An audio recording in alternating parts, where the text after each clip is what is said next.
Greetings, Gateway. It's so good to be here. I love this place, and I love the ripples that y'all have literally all over the world. It's just, give yourselves a hand. Seriously, you guys, because I travel around out there, and you're just affecting people everywhere. So it's really, really cool what God's done here. So this is the beginning of a series, and glad all of y'all showed up. Want to say hi to the people in the other campuses and the overflows. And glad that you're here because this is the beginning of a series about the power of prayer. And this morning, what we're going to do is we're going to talk about one of the most difficult things that happens in our prayer lives. And that is when we're asking God, do something, change this part of my life, change me. And they've done research, and the most often prayed prayer itself, y'all know what it is? God, fix him. Now, when we're praying these prayers, and sometimes we're waiting on God to zap the situation, right? I remember when I was in college and got depressed, and I was there in my dorm room one day, and I picked up the Bible, and I was praying about all these areas of life, and I opened up the Bible and said, seek first the kingdom of God, and all these areas will, be added unto you. So I walked across campus, and I said, well, I'm going to look for God. This was the first time, really. And I went down to the altar, and I said, God, if you're there, help me. And I'm depressed, and I'd seen on TV, people get zapped. Right? When you go down the altar and you get zapped and God answers prayer and nothing happened. And so I said, well, call me. And so I went back to my dorm room and the phone rang. And I thought I'd better pick that up. And so a fraternity brother of mine invited me to a Bible study. He said, I don't know why I thought of you, but I just thought of you, and I want to invite you to this Bible study. And I went there, and I told the leader that I'm really, really depressed, and things aren't working out in life. And I asked God to zap me, and he didn't zap me. He said, well, sometimes God uses people too. So I want you to come to this group, and I want you to join us, and we're going to walk through learning about God and the spiritual life and all that. I said, but I've been asking God to answer my prayer and zap me. He said, but God uses people too. And I said, well, that's a cop-out. I mean, that's like the nosebleed seat. That's like plan B or something. I want the real thing. Well, long story short, God did change my life he did some zapping, but he also did some incredible growth through other people. And that pastor was right. And then one day I looked in Ephesians, and it says that the whole body, meaning us all together, it says the whole body heals itself as each part does its work. And further, I read in the scriptures, and what it said was, like in 1 Peter 4, it says, when we're loving each other and helping each other, using our gifts with each other, that is God administering his grace in its various forms. So I had to learn early on that God zaps us and he does miracles, and I've seen that. And I've literally had him come into my room and visit me and say things. Now, I'm a psychologist. I can't say that out loud. They'll put me in a hospital. But no, I have heard that. He's spoken. But most of the time what I find is that this plan A that God has involves his people. Because it's hard for us to do stuff on our own. How many of you have got any issues? You do? Okay. Who does not have any issues? Anybody here got it all together? You don't have any issues? Come on, there's got to be one of you Victory in Jesus types that thinks you've got it. Come on, where are you? Because I always ask that person to stand. Because it's important for the rest of us to see what denial looks like, right? So here's the deal. We all have issues. Right? I mean, I've got them too. One of mine is, I travel a lot, and so I get off my routine, and when I'm on the road and I come in late, and I'll binge on, 14 large pizzas or something, and I start to get fat whenever I'm on the road, successive weeks or something. And so I went through this period where I was getting fatter and fatter and fatter, I'm going, I got to get back on my program. I got to get back on, I got to get back. I'm going to do this, and I'm motivated. I'm going to do it, and then I wasn't doing it. And then I was reading one of those stupid books that I write, and what it said this right in the book. It said, if you're going to do something and you tell yourself you're going to do it, you're going to do it, and you want to do it, and you're not doing it, you're not going to do it. It said that right in the book. And then I kept reading. It says, what you got to do is you got to reach outside yourself and get some help. So I called the gym, and I got a trainer, and they assigned me this young, mean, skinny woman.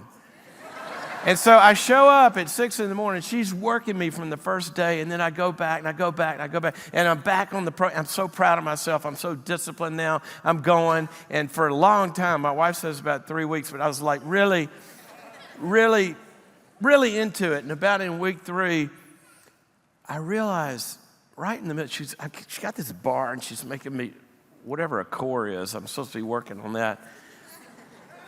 And all of a sudden I stopped and I looked at her and I said, oh no. She said, what? And I said, we forgot to take the before pictures. She looks at me and says, oh, we still can. Do you ever feel like that with your issues, right? God, I've been praying for a long time, and we can still take the before pictures.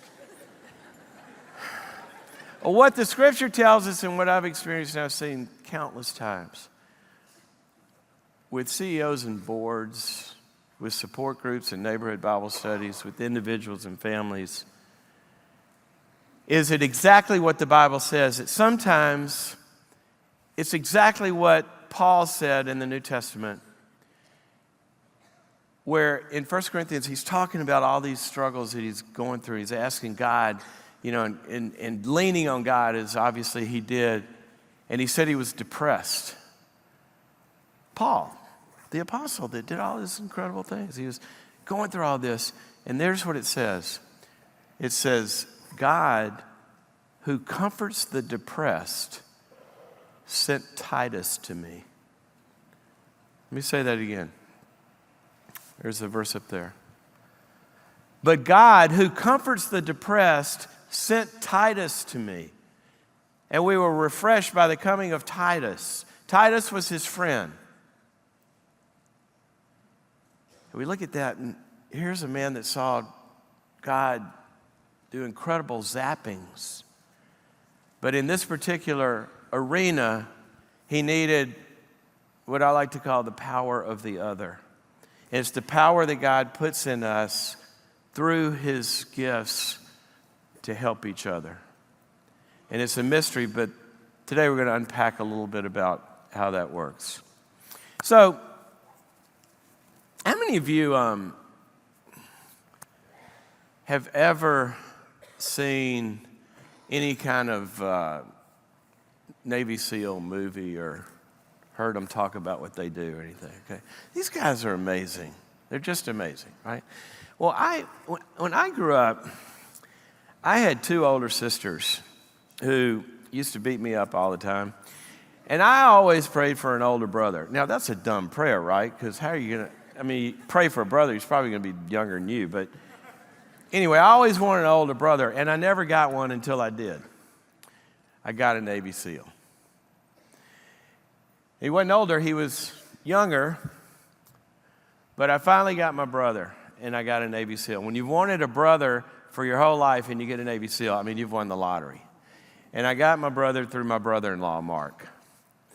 And Mark, I used to love to hear Mark's stories. I'd say, Mark, tell me, he'd come back from somewhere and he couldn't tell me where because he'd have to kill me. But I'd say, just tell me a story. And he goes, well, we're up in the plains at 40,000 feet and we jumped out full scuba gear, go through the oxygen level, hit the cold ocean, go to the bottom. We took a little nap because we'd been up for 3 days, bottom of the ocean. Changed gear, went up and boarded one of Saddam Hussein's ships and took it down, turned it around, took it back to the holding tank, and then had lunch. They're crazy. They're amazing. But they're not born that way. They go through this training and this development. And they're amazing. And Mark was an incredible brother and friend and father and husband and American, and we lost him in Iraq in '08. And it was just a devastating blow for us in the family. But I learned something about these SEALs. They know the power of the other. Because as soon as it happened, they started to descend on the family, and they hung out with us. And we all went through that together, and we grieved together. But I'd be sitting around with these SEALs, and we'd tell Mark stories that week as we cried, and then we'd tell a Mark story, and then we'd cry more. And one of them told me this story that relates to us this morning, and I'll call him Bryce. It's not his real name, but he was in training with Mark. And when they become SEALs, if you've ever heard of Hell Week, it's one of the last parts of their training where, start out thousands of the best specimens in the world are trying to become SEALs, and gets down to hundreds, and then they finally get down to 200 of the best, and they take them through this week called Hell Week, where they literally break them, and there's about 20 or 25 left at the end of the week who didn't ring the bell and say, I'm done, and they become SEALs. And they take them out in the ocean off San Diego and put them in hypothermia situations for hours and days, and they got to pull barges out there and just literally trying to break the system to see who can make it. Well, the last part of this apparently is a long swim, or towards the last part is this long swim. And Bryce told me that he and Mark had been assigned as buddies through the training, and they had this great connection. And Mark had made it to the shore, and if you make it to the shore, you've passed on the last swim. And Bryce said he's doing the swim, and he's probably 50 yards, 100 yards from the end. He said literally his body stopped. He said he couldn't move. He was trying to will it. He was trying to do everything. He said, I'm going down. My body just would not go anymore. It was done. You ever had that feeling? You ever been in the gym? And I went once, and you pick up a weight, and you go long enough, and it won't go anymore. Well, he was done. And he said he starts to go down. He knows he's going to drown if he doesn't get help. And he said he's starting to sink, and he looks up on the shore, and Mark's standing on the shore, and he looks up and he said, our eyes caught, and Mark looked at me, and I'm in the water, and Mark looks at me and goes, go!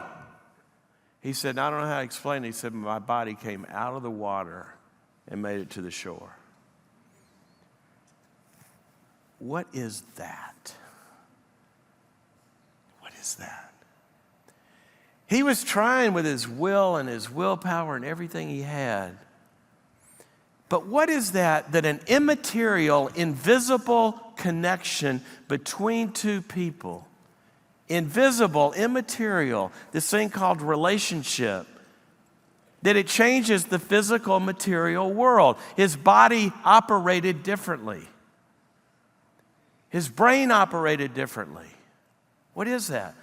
Well, philosophers and neurobiologists and physicists and doctors and everybody has struggled with this question for a long time, and we know a lot more about how it works now. But ultimately, it's such a mystery. This spiritual and physical and immaterial and material world that God has created. Well, we know how it happened. You go back to Genesis, and there was a spirit, God, who was invisible, and he spoke all of this into reality. And ever since then, the spiritual and this reality have always existed together.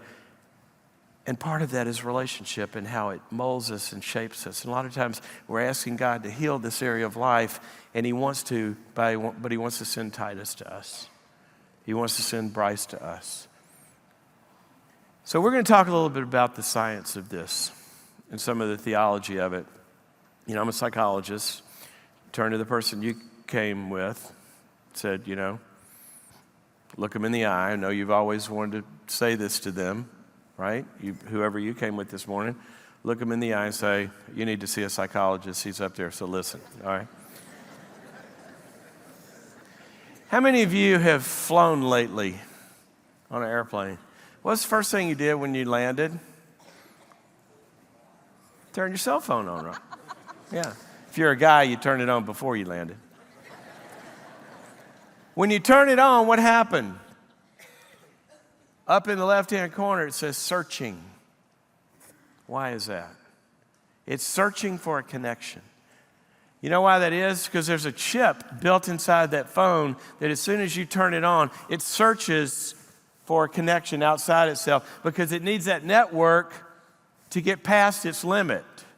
And that's what we're looking for in life, in business, in relationships, in marriage, and all of this. We've hit some limit. We're trying to get to the next level. And that phone has got to connect to the network. It's got to download what the network has for it to be able to perform. That's what happened to Bryce, but it happens to all of us. You know that when a baby is born, how many of you ladies have had babies?